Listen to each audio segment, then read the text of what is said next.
that diverse nations could cooperate to protect their sovereignty, preserve their security, and promote their prosperity. It was in the same period, exactly 70 years ago, that the United States developed the Marshall Plan to help restore Europe. Those three beautiful pillars, they're pillars of peace: sovereignty, security, and prosperity.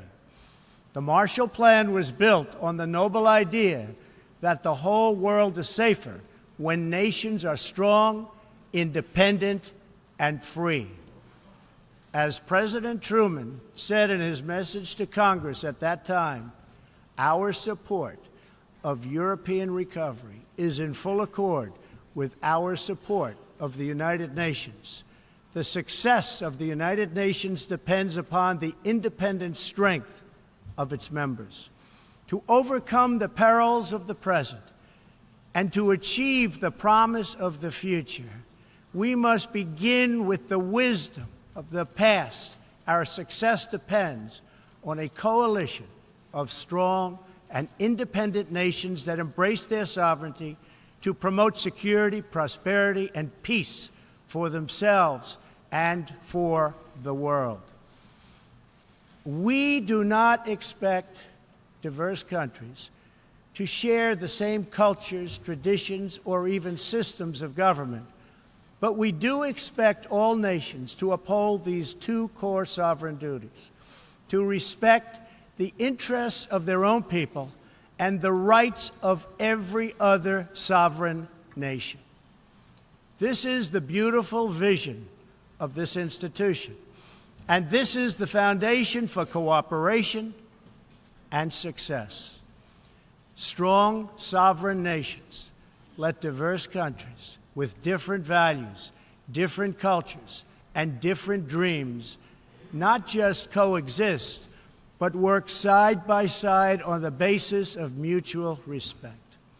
Strong sovereign nations let their people take ownership of the future and control their own destiny. And strong sovereign nations allow individuals to flourish in the fullness of the life intended by God. In America, we do not seek to impose our way of life on anyone, but rather to let it shine as an example for everyone to watch. This week gives our country a special reason to take pride in that example. We are celebrating the 230th anniversary of our beloved Constitution, the oldest Constitution still in use in the world today. This timeless document has been the foundation of peace, prosperity, and freedom for the Americans and for countless millions around the globe whose own countries have found inspiration in its respect for human nature, human dignity, and the rule of law. The greatest in the United States Constitution is its first three beautiful words.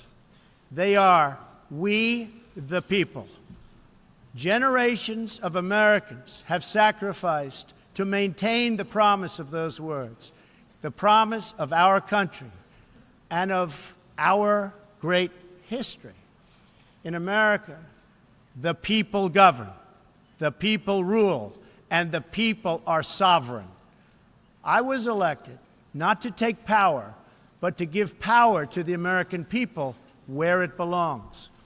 In foreign affairs, we are renewing this founding principle of sovereignty. Our government's first duty is to its people, to our citizens, to serve their needs, to ensure their safety, to preserve their rights, and to defend their values. As President of the United States, I will always put America first, just like you, as the leaders of your countries, will always and should always put your countries first.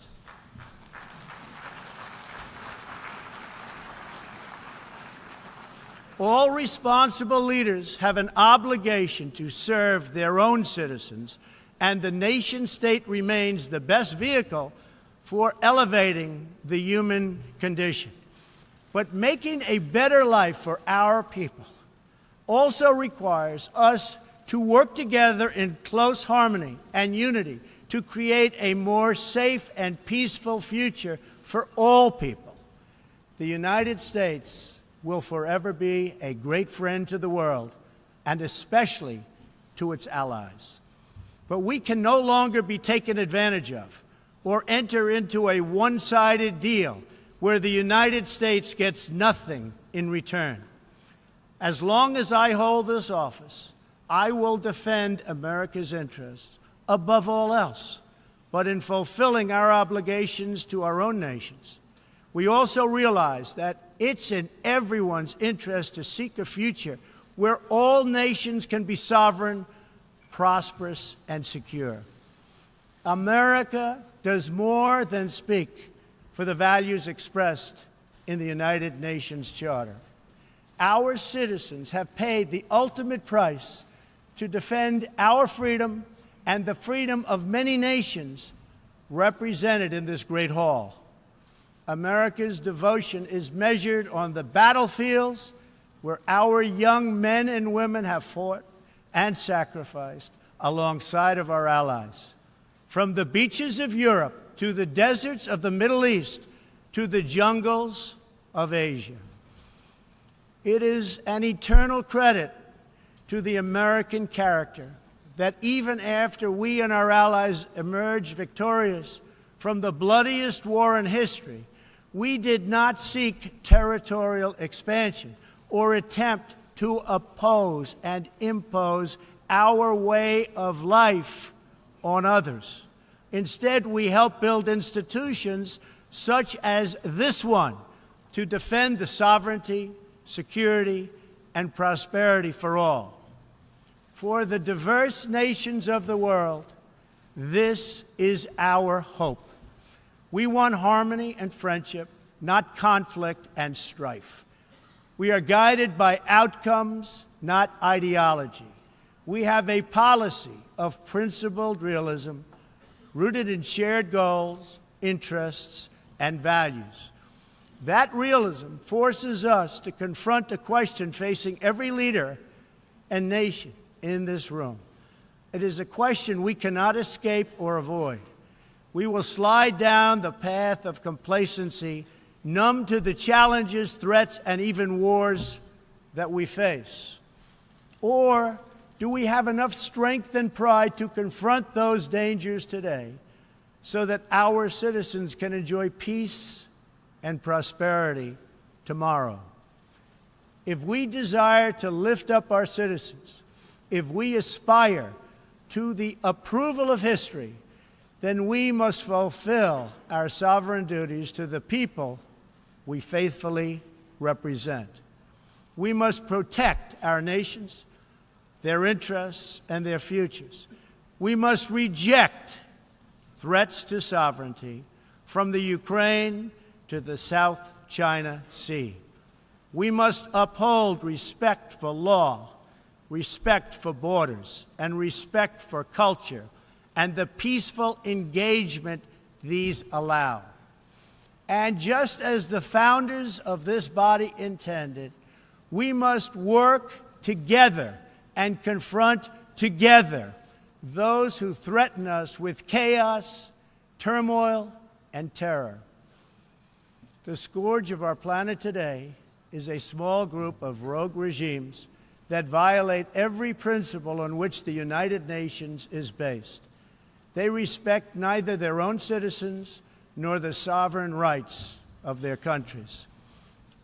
If the righteous many do not confront the wicked few, then evil will triumph. When decent people and nations become bystanders to history, the forces of destruction only gather power and strength. No one has shown more contempt for other nations and for the well-being of their own people than the depraved regime in North Korea. It is responsible for the starvation deaths of millions of North Koreans and for the imprisonment, torture, killing, and oppression of countless more.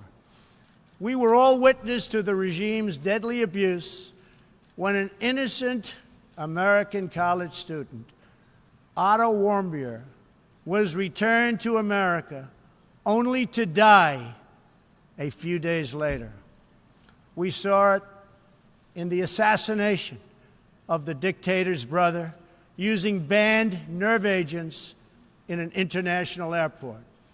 We know it kidnapped a sweet 13-year-old Japanese girl from a beach in her own country to enslave her as a language tutor for North Korea's spies.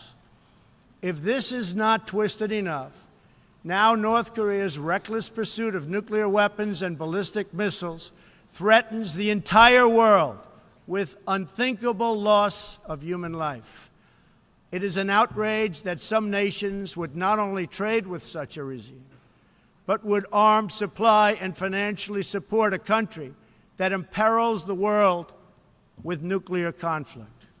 No nation on earth has an interest in seeing this band of criminals arm itself with nuclear weapons and missiles. The United States has great strength and patience, but if it is forced to defend itself or its allies, we will have no choice but to totally destroy North Korea. Rocket Man is on a suicide mission for himself and for his regime. The United States is ready, willing, and able, but hopefully this will not be necessary. That's what the United Nations is all about. That's what the United Nations is for. Let's see how they do. It is time for North Korea to realize that the denuclearization is its only acceptable future. The United Nations Security Council recently held 2 unanimous 15-0 votes adopting hard-hitting resolutions against North Korea, and I want to thank China and Russia for joining the vote to impose sanctions along with all of the other members of the Security Council. Thank you to all involved. But we must do much more. It is time for all nations to work together to isolate the Kim regime until it ceases its hostile behavior. We face this decision not only in North Korea. It is far past time for the nations of the world to confront another reckless regime, one that speaks openly of mass murder, vowing death to America, destruction to Israel, and ruin for many leaders and nations in this room. The Iranian government masks a corrupt dictatorship behind the false guise of a democracy. It has turned a wealthy country with a rich history and culture into an economically depleted rogue state whose chief exports are violence, bloodshed, and chaos. The longest-suffering victims of Iran's leaders are, in fact, its own people. Rather than use its resources to improve Iranian lives, its oil profits go to fund Hezbollah and other terrorists that kill innocent Muslims and attack their peaceful Arab and Israeli neighbors. This wealth, which rightly belongs to Iran's people, also goes to shore up Bashar al-Assad's dictatorship, fuel Yemen's civil war, and undermine peace throughout the entire Middle East.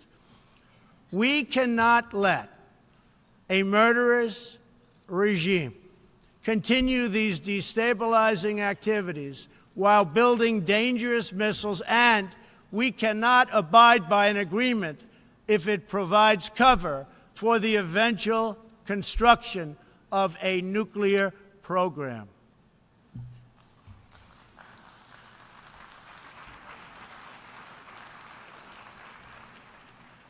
The Iran deal was one of the worst and most one-sided transactions the United States has ever entered into. Frankly, that deal is an embarrassment to the United States And I don't think you've heard the last of it, believe me. It is time for the entire world to join us in demanding that Iran's government end its pursuit of death and destruction. It is time for the regime to free all Americans and citizens of other nations that they have unjustly detained. And above all, Iran's government must stop supporting terrorists, begin serving its own people, and respect the sovereign rights of its neighbors. The entire world understands that the good people of Iran want change. And other than the vast military power of the United States, that Iran's people are what their leaders fear the most. This is what causes the regime to restrict internet access, tear down satellite dishes, shoot unarmed student protesters, and imprison political reformers. Oppressive regimes cannot endure forever, and the day will come when the people will face a choice. Will they continue down the path of poverty, bloodshed, and terror, or will the Iranian people return to the nation's proud roots as a center of civilization, culture, and wealth, where their people can be happy and prosperous once again? The Iranian regime's support for terror is in stark contrast to the recent commitments of many of its neighbors to fight terrorism and halt its financing. In Saudi Arabia early last year, I was greatly honored to address the leaders of more than 50 Arab and Muslim nations. We agreed that all responsible nations must work together to confront terrorists and the Islamic extremism that inspires them. We will stop radical Islamic terrorism because we cannot allow it to tear up our nation and indeed to tear up the entire world. We must deny the terrorists safe haven, transit, funding, and any form of support for their vile and sinister ideology. We must drive them out of our nations. It is time to expose and hold responsible those countries who support and finance terror groups like Al-Qaeda, Hezbollah, the Taliban, and others that slaughter innocent people. The United States and our allies are working together throughout the Middle East to crush the loser terrorists and stop the reemergence of safe havens they use to launch attacks on all of our people. Last month, I announced a new strategy for victory in the fight against this evil in Afghanistan. From now on, our security interests will dictate the length and scope of military operations, not arbitrary benchmarks and timetables set up by politicians.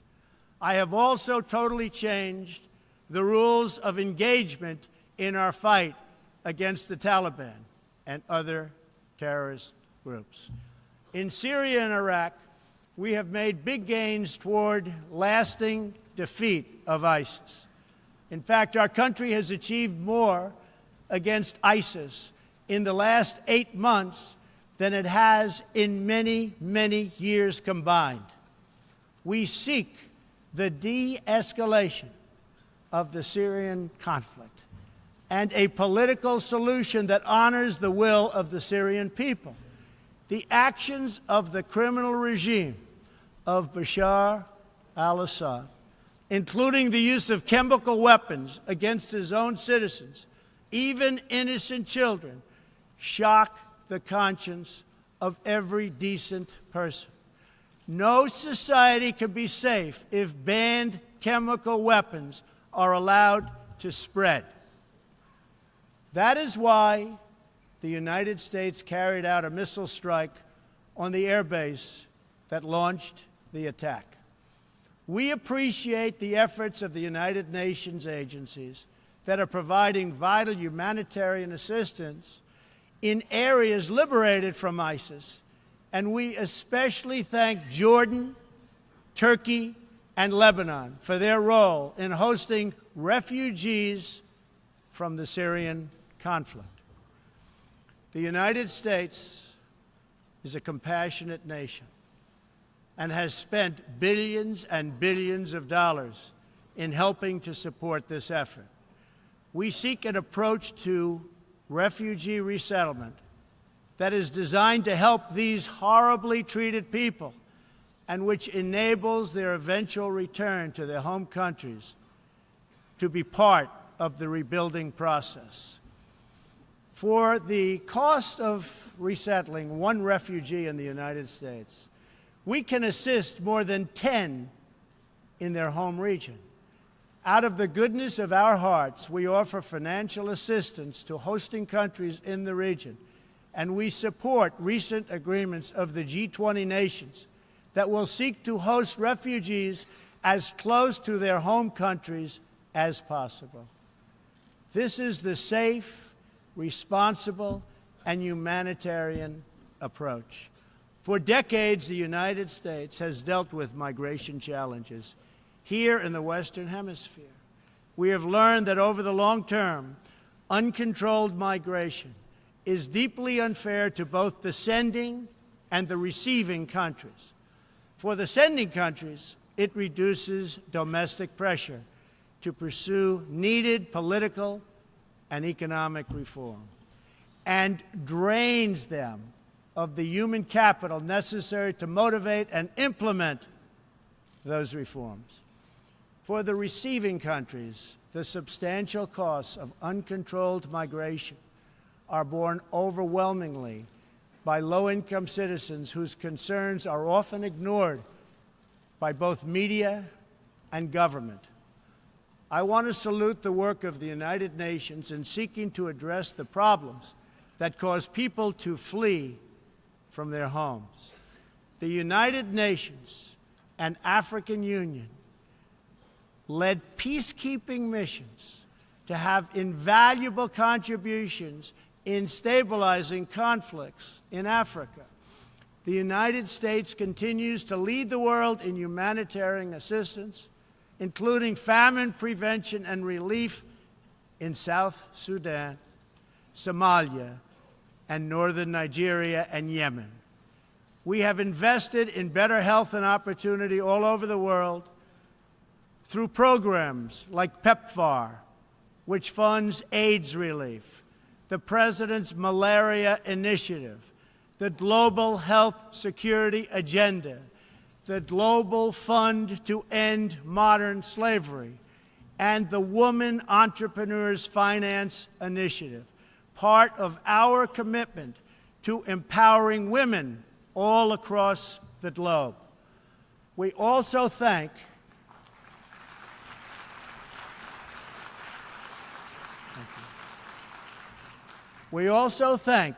the Secretary General for recognizing that the United Nations must reform if it is to be an effective partner in confronting threats to sovereignty, security, and prosperity. Too often, the focus of this organization has not been on results, but on bureaucracy and process. In some cases, states that seek to subvert this institution's noble aims have hijacked the very systems that are supposed to advance them. For example, it is a massive source of embarrassment to the United Nations that some governments with egregious human rights records sit on the UN Human Rights Council. The United States is one out of 193 countries in the United Nations, and yet we pay 22% of the entire budget and more. In fact, we pay far more than anybody realizes.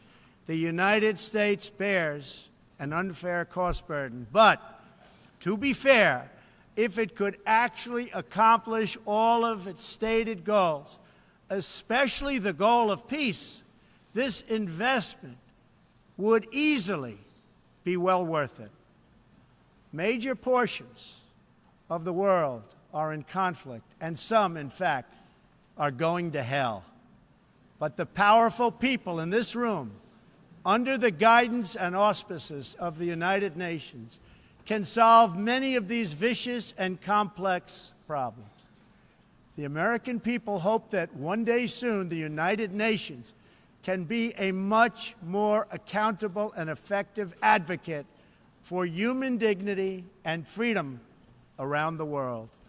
In the meantime, we believe that no nation should have to bear a disproportionate share of the burden, militarily or financially.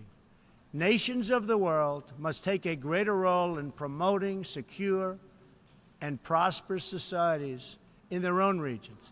That is why in the Western Hemisphere, the United States has stood against the corrupt, destabilizing regime in Cuba and embraced the enduring dream of the Cuban people to live in freedom. My administration recently announced that we will not lift sanctions on the Cuban government until it makes fundamental reforms. We have also imposed tough, calibrated sanctions on the socialist Maduro regime in Venezuela, which has brought a once thriving nation to the brink of total collapse. The socialist dictatorship of Nicolas Maduro has inflicted terrible pain and suffering on the good people of that country. This corrupt regime destroyed a prosperous nation by imposing a failed ideology that has produced poverty and misery everywhere it has been tried. To make matters worse, Maduro has defied his own people, stealing power from their elected representatives to preserve his disastrous rule. The Venezuelan people are starving, and their country is collapsing. Their democratic institutions are being destroyed. This situation is completely unacceptable, and we cannot stand by and watch.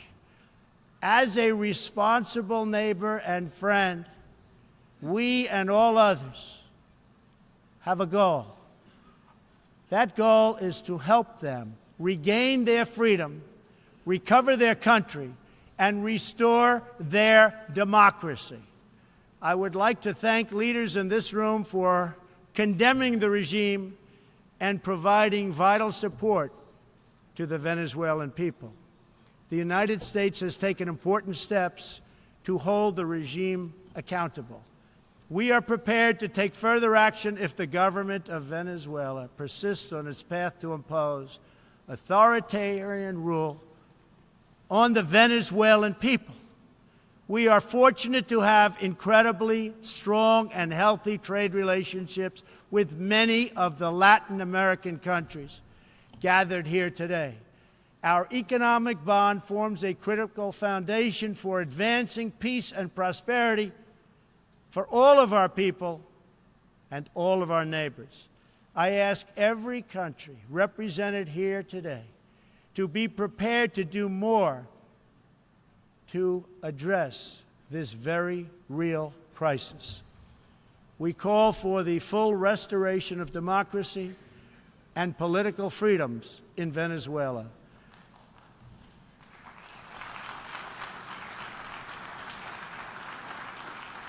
The problem in Venezuela is not that socialism has been poorly implemented, but that socialism has been faithfully implemented.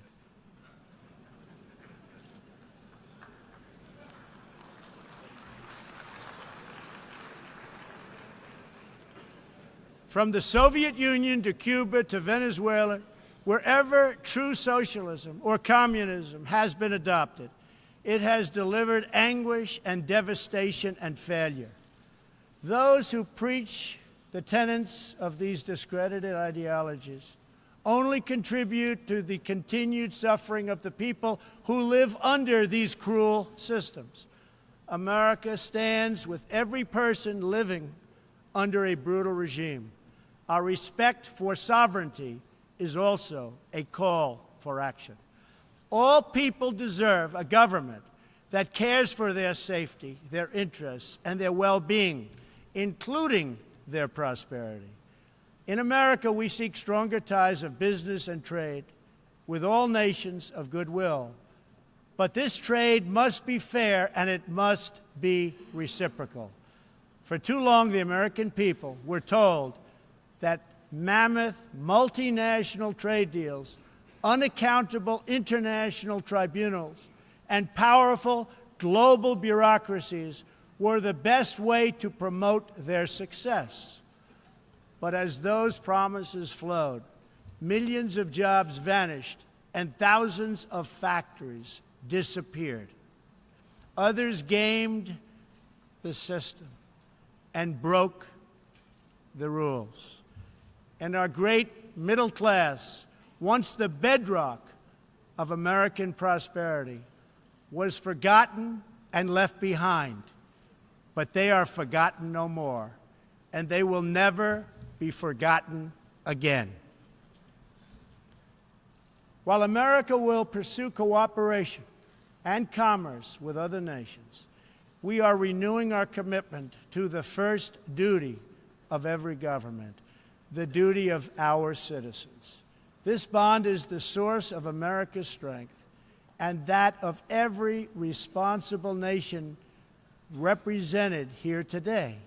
If this organization is to have any hope of successfully confronting the challenges before us, it will depend, as President Truman said some 70 years ago, on the independent strength of its members. If we are to embrace the opportunities of the future and overcome the present dangers together, there can be no substitute for strong, sovereign, and independent nations. Nations that are rooted in their histories and invested in their destinies. Nations that seek allies to befriend, not enemies to conquer. And most important of all, nations that are home to patriots, to men and women who are willing to sacrifice for their countries, their fellow citizens, and for all that is best in the human spirit. In remembering the great victory that led to this body's founding, we must never forget that those heroes who fought against evil also fought for the nations that they loved. Patriotism led the Poles to die to save Poland, the French to fight for a free France, and the Brits to stand strong for Britain. Today, if we do not invest ourselves, our hearts, and our minds in our nations, if we will not build strong families, safe communities, and healthy societies for ourselves, no one can do it for us. We cannot wait for someone else, for faraway countries or far-off bureaucracies. We can't do it. We must solve our problems to build our prosperity, to secure our future, or we will build vulnerable to decay, domination, and defeat.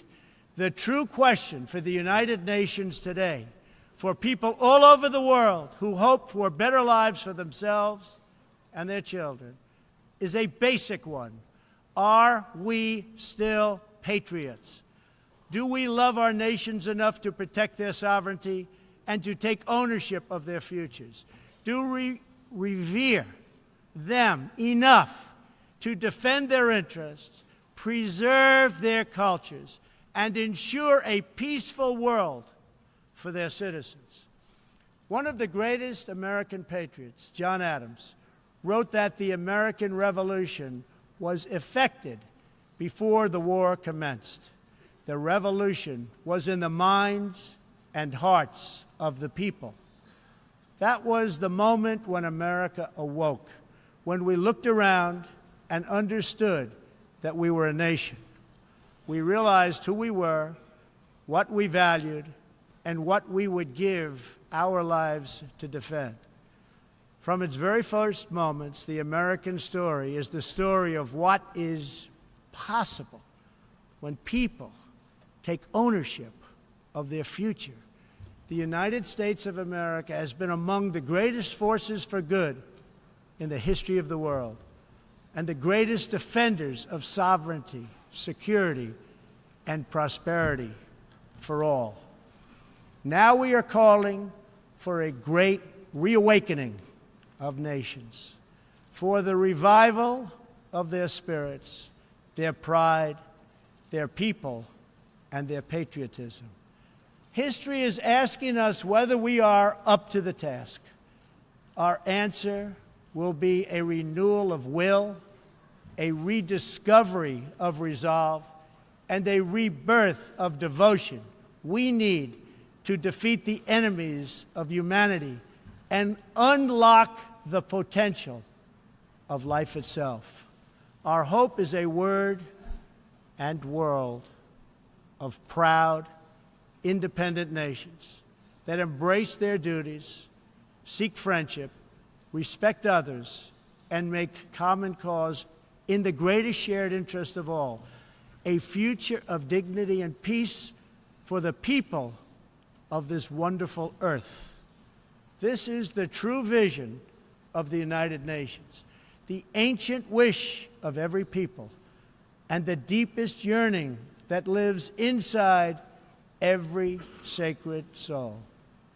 So let this be our mission, and let this be our message to the world. We will fight together, sacrifice together, and stand together for peace, for freedom, for justice, for family, for humanity, and for the Almighty God who made us all. Thank you. God bless you. God bless the nations of the world. And God bless the United States of America. Thank you very much.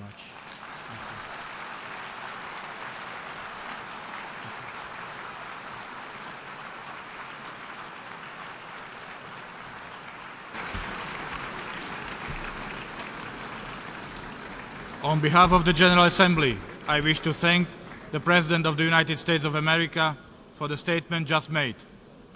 May I request representatives to remain seated while we greet the President, after which the meeting will stand suspended for 5 minutes before resuming to hear the next speaker.